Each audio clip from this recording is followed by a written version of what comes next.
के 19वें अध्याय का 86वां मंत्र है। ओम आंताणि स्थालिमग्रोपि वमाना गुलापात्राणि सुदुरादेयो स एनस्य पत्रं न पीलिहाससि विरासन्ति न विरुद्रं न माता। इस मंत्र में उपमालंकार है, जिसके भावार्थ में ऋषिज्ञान लिखते हैं जो मनुष्य लोग उत्तम संस्कार किए हुए उत्तम अन्न और रसों से शरीर को रोग रहित करके प्रयत्न करते हैं वे अभिष्ट सुख को प्राप्त होते हैं।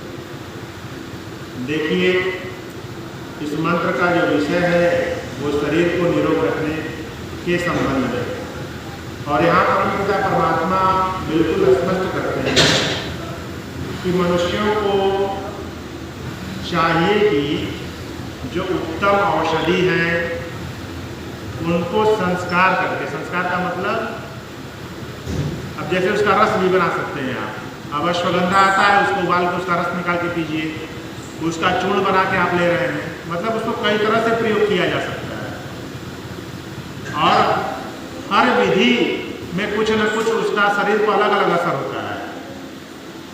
तो इन सब चीज़ों को जब हम वैदिक शास्त्र, चिकित्सा शास्त्र, आयुर्वेद को पढ़ेंगे तो जानेंगे किन औषधियों को रस के द्वारा प्रयोग करना है, किनको चूर्ण के रूप में प्रयोग करना है, किनको टेबलेट के रूप में प्रयोग करना है, या किन औषधि का मिश्रण किन औषधि के साथ हम करा दें कि उसके गुण में और वृद्धि हो जाए। तो 2, 4, 10 औषधियाँ भी मिला के औषधि बनाई जाती हैं। तो इन सब का नॉलेज हमें वेद के अंदर परमपिता परमात्मा ने दिया है। ये उनकी बड़ी कृपा है कि हम लोग के निर्माण के साथ ही वेद रूपी ज्ञान हम लोगों को इस संसार में कैसे रहना है, कैसा हमारा बात व्यवहार, कैसा चिकित्सा, ये सारी चीज़ें हमें वेद के माध्यम से जानने की मिलता है। इसलिए हम सभी लोगों को वेदों का स्वाध्याय निश्चित रूप से करना चाहिए। और ये हम सभी का सौभाग्य है कि आज ऋषिज्ञान की कृपा से वेद हिंदी में उपलब्ध है। इसलिए हमें अनिवार्य रूप से प्रतिदिन एक मंत्र को पढ़ना चाहिए, उसके अर्थ को पढ़ना चाहिए, भाव को पढ़ना चाहिए और उसे अपने जीवन में प्रयोग करना चाहिए।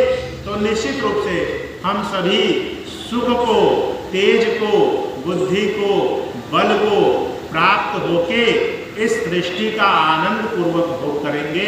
इन्हीं विचारों के साथ आज के इस वेद मंत्र का भाव स्पष्ट हुआ। आइए